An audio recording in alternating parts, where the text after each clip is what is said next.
Hey friends, I'm Stacy and this is Gorgeously Aging. Thank you so much for joining me today. You guys, today is a really great video because this is 7 ways to instantly be more attractive without spending money. Now hang on with me through this video because I think there are things in here that we have all done wrong without even really realizing it. I've said to my daughters their entire life that no amount of beauty can mask an ugly heart. And although instant attraction is often based on physical appearance, true attraction is based on so many other things. I always wanted my daughters to know that they could be physically beautiful but not attractive. It was super important to me that both Bella and Abby and my sons realize that true beauty comes from so many other things than how we look on the outside. So I have 7 really important tips that will make you more attractive instantly without spending money.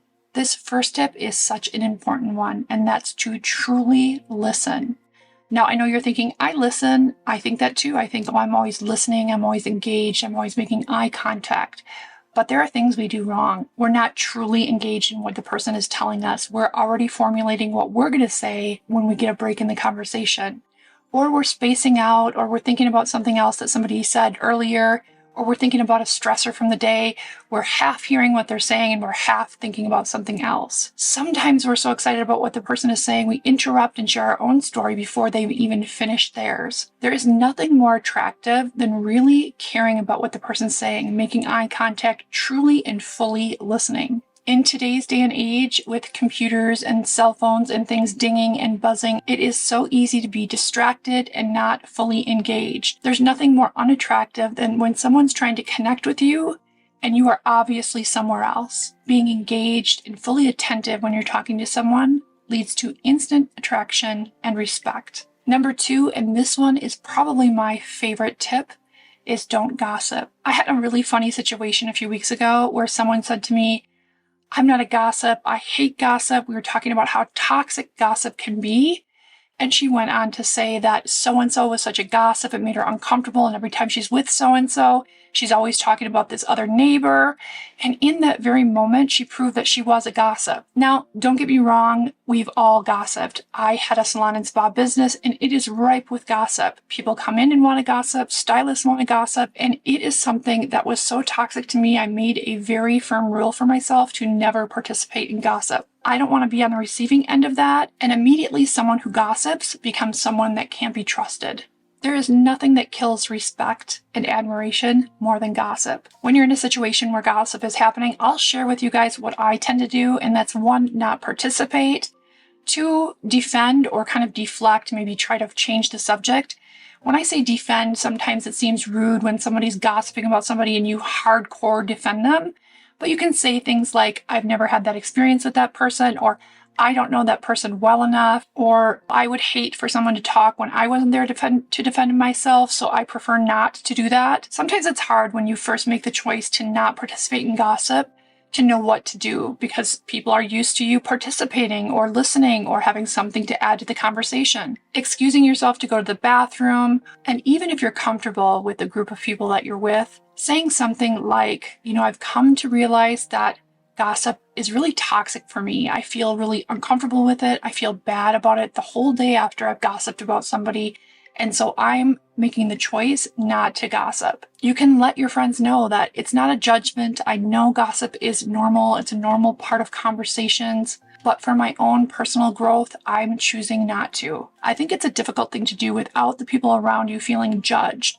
So often it's best to just excuse yourself or just have them notice over time that you really don't like it and you don't participate in it. Always remember never to base your opinions about someone on gossip. Always base your opinions on your own personal experiences. I think the golden rule, treat others the way you'd want to be treated, is a really good one to look at in this scenario.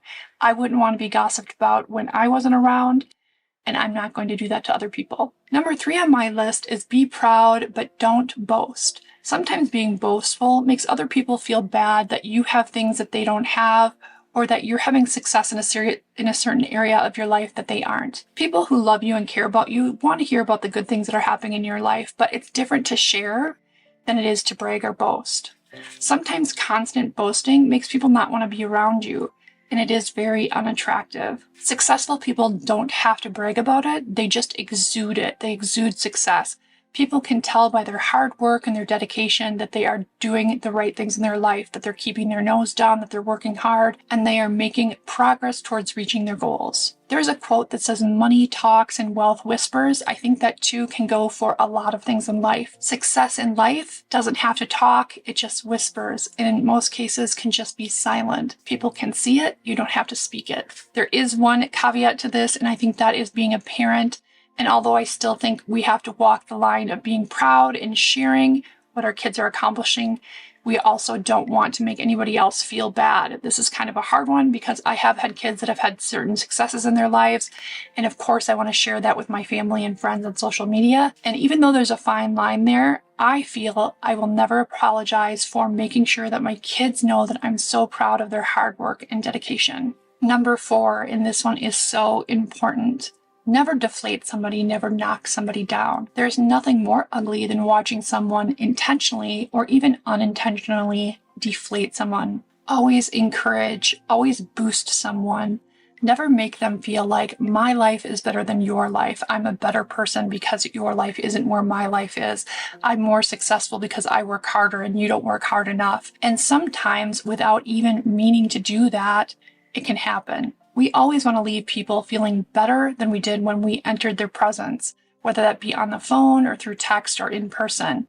We don't want them leaving feeling less about themselves because all we did was talk about how good things are going in our lives or how successful we are or how great our marriage might be or the amazing vacations we take. Of course, in a friendship and in a relationship, we do want to share those things with each other, but there needs to be a more balanced dynamic so that it's not all about us and not about the other person. We never want someone to leave our presence and feel like every time I'm with this person, it's all about them and never about me. Number 5, own your mistakes and be accountable.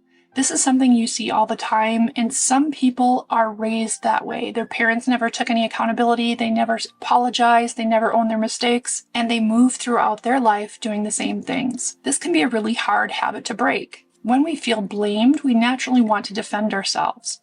But there's nothing more attractive than somebody saying, "I'm sorry, I just cut you off when you were speaking. That was so rude of me," and allowing the person to move on with their conversation. There's a million other ways to be accountable, not just in that scenario, but just in life in general. Accountability is the only way to growth. If we're not seeing the things that we're doing wrong, we can't become better people. I'll give you an example from my own life. And although I am accountable for this, and I will openly say to people who I've done this to, this is a problem for me, is I don't answer my phone.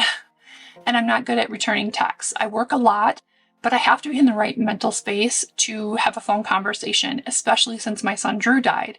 I'm just not always in the mindset or in the space to have a conversation and really be truly engaged. The person on the receiving end of this often is my sister Jamie, who growing up, she was like my baby. I was like a second mom to her. So she does miss me and she needs my time and attention, and she deserves more of my time and attention. But there are often times that she'll call where I'm working and then rightfully I don't answer the call, or I just don't have the mental capacity in that moment to pick up the phone. But when I do call her back or she calls me and I answer, I always say, "Hey, I'm really sorry I didn't answer your call." I take accountability for it. I explain to her, "I know you need to hear from me. I know emotionally you need the connection with me, but I want to give you what you deserve. And sometimes I don't answer the phone because I'm not in the headspace to be there for you." Now, that doesn't mean that that's not a flaw of mine. It is a huge flaw that I'm working on, but I'd rather pick up the phone or call her when I'm truly in the space to be there for her and to be the big sister I've always been, and not pick up the phone when I'm just not in the right emotional headspace to be that. I think we can all look at ourselves and do a little audit and see where we need to grow in the flaws that we have in our personal relationships and our professional relationships. And if we're really honest and accountable, we can grow. But we are not attractive when we are always deflecting, always blaming someone else for our lack of success and for our lack of personal development. I'll give you a cute example from my son Drew when he was young. He always was a class joker and had a mouth that went a million miles a minute. When I would drop him off at school, I would say, "Keep your mouth shut and your ears open." And then he would come home after school, and sometimes there'd be a note or a phone call from the teacher saying, "Drew was very chatty today." And when I would confront him about it, it was always somebody else's fault. Well, so-and-so started talking to me, so I talked back. Well, so-and-so poked me with their pencil, so then I had to say something. And this is something that carried through his life for a good long time. We had many talks about accountability and about acknowledging that he's doing something wrong and trying to correct the problem. Drew did grow to be more accountable as he got older. When I would directly confront him about something, he stopped trying to BS me and would be more accountable. But it was tough for him. His natural default was to blame somebody else for the problems he was having. Incidentally, he never blamed his addiction on anybody. He took full responsibility and accountability for where he was in his life and where he was in his addiction. And I like to think that that's largely in part for the conversations that we had through his life about how important it is to be honest and accountable, and that you can't grow or be a better person if you're constantly blaming other people for where you are in your life. Number 6 is warmth. There's nothing more beautiful and attractive in someone, and that's man or woman, than warmth.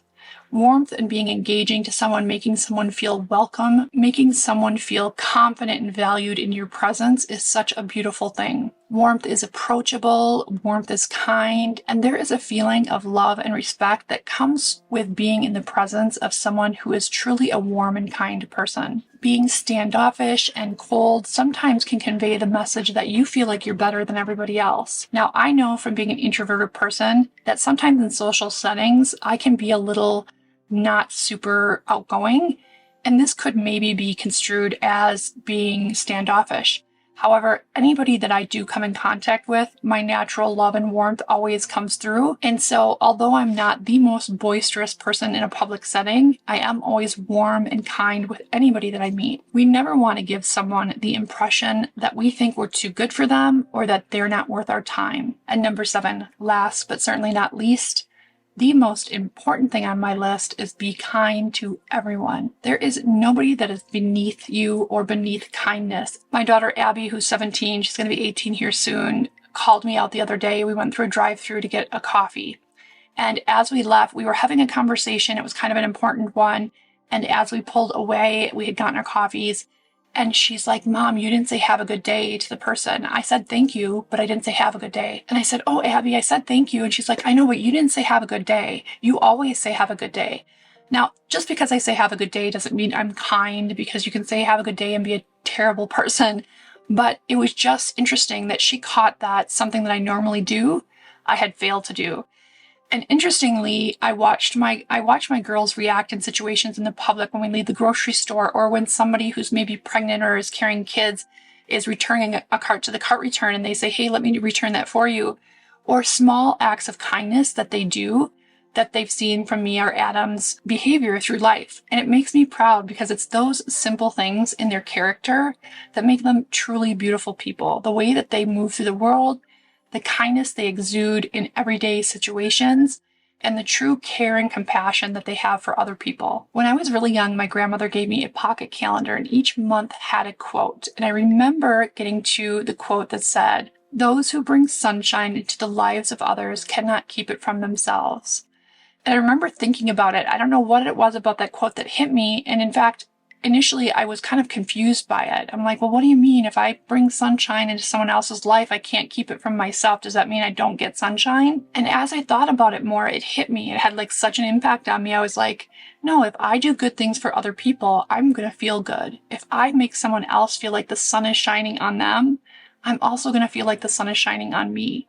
It makes us feel better when we do nice things for other people. If I had a choice between being with someone who is the most kind person on the face of the earth or the most attractive but lacked kindness, I would absolutely go with the most kind person. There is nothing more beautiful than genuine kindness. You guys take just a second to add to this list and go down in the comments and let me know some things that you think are absolutely attractive. And if you feel like it, let me know some things that you think are super unattractive. I'd love to hear from you. Thank you so much for joining me. If you haven't already, hit that subscribe button. I'd love to have you part of the Gorgeously Aging community, and I will see you in my next video.